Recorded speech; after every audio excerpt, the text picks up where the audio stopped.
Go 500 miles south of Manilla, and you would think yourself back in the dark ages. There is a specialized fishing industry here that's based on the illegal exploitation of thousands of sometimes very young children. Kids who've essentially been sold by families buried in the rubble of this nation's economic collapse. These are the Muruami. These are the slave ships of the Sulu Sea. Trying to film a story like this one is, at best, a long-shot proposition. We would be searching for the slave ships across the vast sea, and this was typhoon season. Happily, fortune smiled, the sun shone, and we spotted the first of them just 4 hours out of port. Okay, we've got the Muruami. Keep an eye out for the divers. We don't want to hit any divers up here.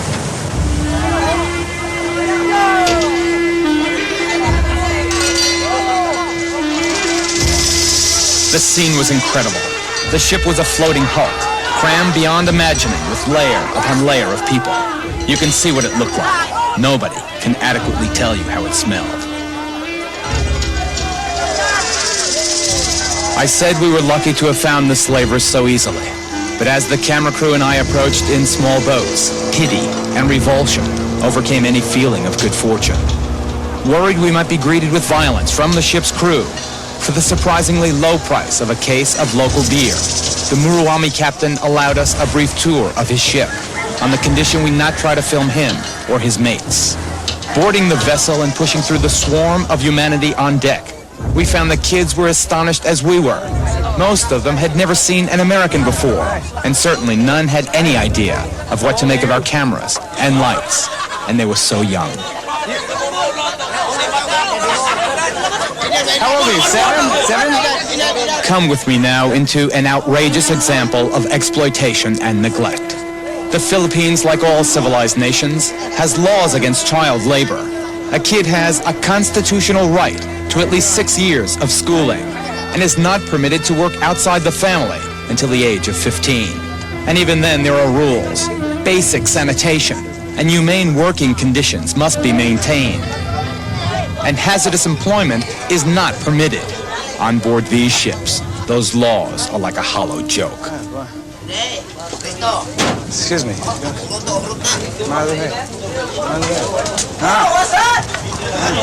This is the galley. Open fires on board. My God, look at that. This is far away from anything that I know about. I guess they sleep on these racks. I guess got about 10 guys sleeping on that rack. Bamboo rack. Holy Christ. Where they all sleep and live. It's like a 15th century slave ship. That's what it's like. Every inch of this boat is used for either fish or people. And the passageways are all like this, 2.5 feet high. As you've already seen, this thing is a floating slum, and it's packed. The vessel itself is only about 140 feet long, but in that space, they pack a crew of 30 and 330-odd fishermen. Of the 330 fishermen, about 70% of them are children under the age of 14, some as young as 6 or 7. When a likely fishing ground has been located, the boys hurl themselves by the hundreds off the big mothership, which is running full tilt underway, risking air embolisms, sinus compression, eardrum damage, and oxygen starvation blackout. The young divers, holding huge weights, plummet to depths of 80 and 90 feet on a single breath hold. Their first job, to secure fishing nets to the reef.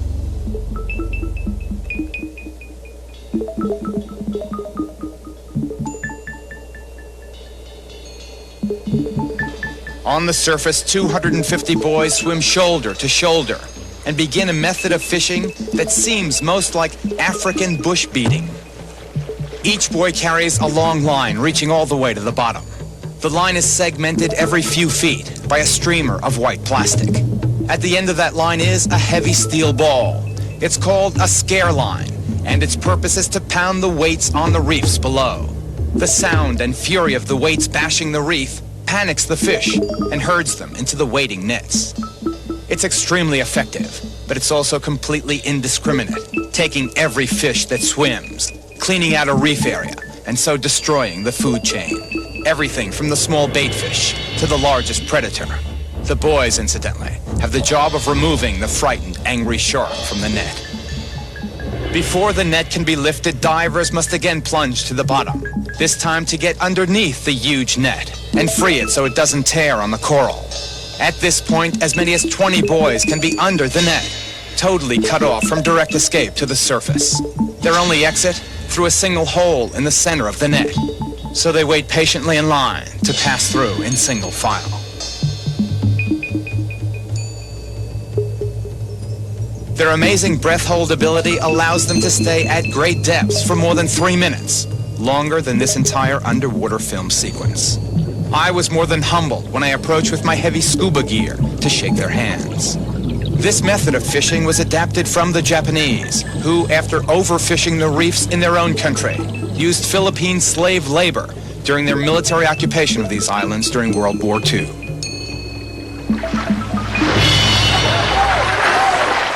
Removing the kids from the water is as perilous as putting them in. Still under power, the mothership cuts through a sea of children. It's the boys' job to scramble up ropes thrown to them as the vessel steams past. 45 minutes after jumping in, they come out cold and tired, and they will repeat the operation 10 times a day for 10 months at about 10 cents a dive. Well, only yesterday there were 2 drownings, drowning accidents. Dr. Pepito is the company doctor, the only doctor responsible for the thousands of boys in this region. What are some of the diseases that you see frequently in the children, in the divers? I will start with typhoid fever because that's the most problematic case here when we get typhoid fever. Number 2, we have amoebic dysentery, and then the lower respiratory tract, that's bronchitis and pneumonia. What about ruptured eardrums? Well, usually the divers get that. Most of the divers here now have ruptured eardrums. According to Dr. Pepito, lack of clean water and sanitation had resulted in an epidemic of dysentery.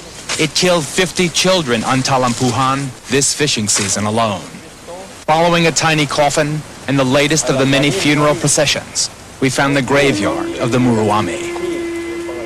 Crowded around the windward point of this tiny island, the handmade grave markers identify the youngsters not by their full names, but by the fishing group they worked with and ultimately died for. And on top of their graves are piled all their worldly possessions.